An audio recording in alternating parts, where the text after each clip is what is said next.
I'm not sure that Sitka needs my opinion on their products out there in the world, given the fact that they're such a reputable brand, so high quality and so well known. But I've been making videos on all the stuff that I bought, and so I feel like I might as well just do it for them as well, for better or for worse. But I bought a couple of different things from Sitka. I got a gift card from a competition that kind of set it off, and I've bought a couple of things since. But I got initially just these Equinox gloves, really thin, lightweight, just kind of there to be a guard against bugs, minor chills, but they're not really for warmth. It's mostly just a insect shield, so I wouldn't have to spray a bunch of bug spray on my hands and potentially spook off any animals just with the sheer smell of it.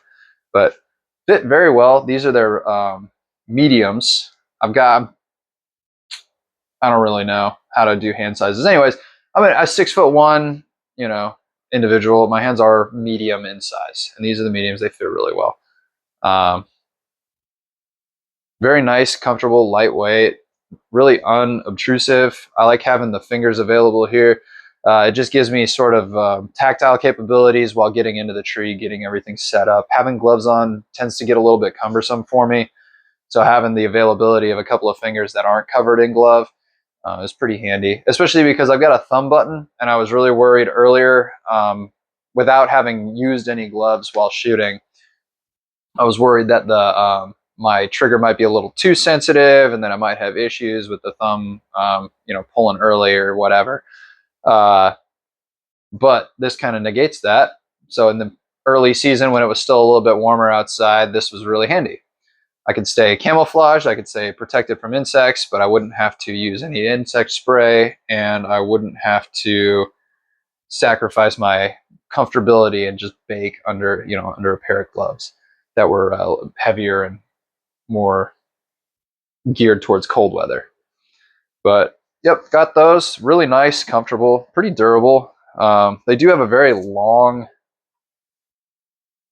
it goes all the way up above your wrist pretty far, which gets a little bit annoying when you're starting to wear bigger layers, but honestly, it's not a big deal in terms of the function. I just have to put it over my watch or under the watch, or just not wear the watch, or have it bunched up there.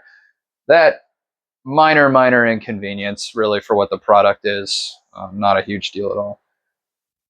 Later in the season, about a month ago, I ended up picking up a pair of these are the Traverse gloves.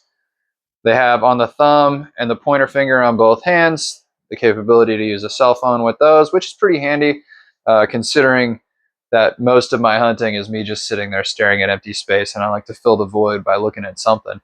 So usually looking for more gear to potentially help me find more deer. But at any rate, yeah, the Traverse gloves, they're a little bit thicker, definitely geared towards more of that, maybe low 50s, mid 40s degree weather. That's Fahrenheit.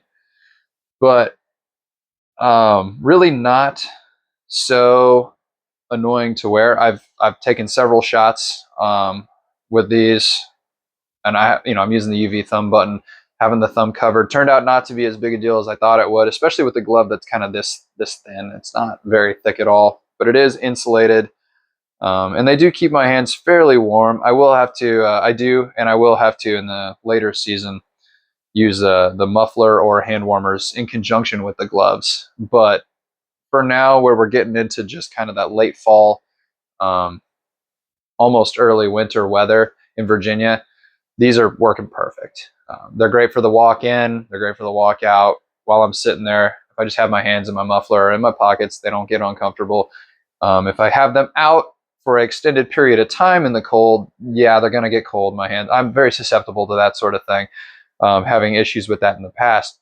So, if I don't use these in conjunction with some other form of heat or insulation, then yeah, they're going to be an issue. But for what they are and the purpose they serve and the temperatures at which they're meant to be used, they're very, very comfortable. They're very nice, and they do exactly as advertised. And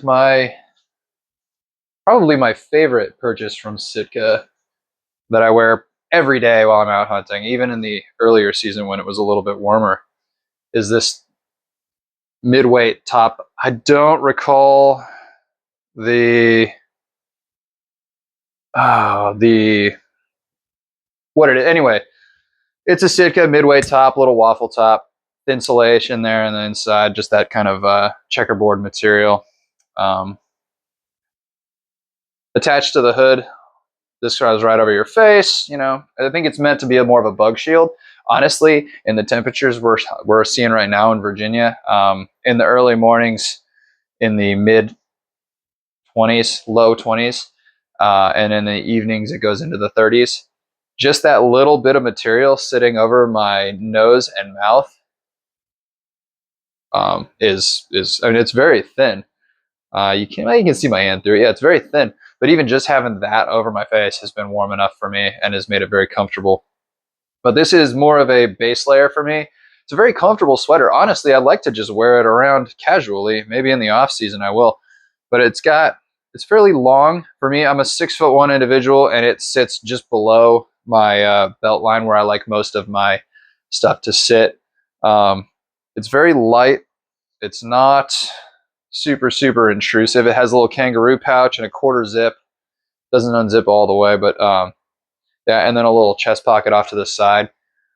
But I like the pattern on that more than anything, which is why I picked it up. But that has turned into probably one of my favorites. And if I could wear it on the outside and be warm enough in the temperatures that we're hunting in right now, I definitely would. But for sure, in the early season, just having that was perfect. In like early fall, late spring temperatures out here in Virginia, that was the ideal. That might be one of their Traverse line items as well. I'd have to, maybe I'll put a note there. But yeah, again, I don't think that Sitka is being helped by me reviewing any of their stuff. I really don't have anything negative to say about any of it. It's all been very good, and very helpful in throughout the season thus far. But I got it, and I'm doing reviews, and so I thought I'd put one together anyways. So for whatever it's worth, everything that they have fits true to size. You don't really have to worry about any of that. Everything they have is very high quality, and I have enjoyed the items that I've been able to buy and use from them.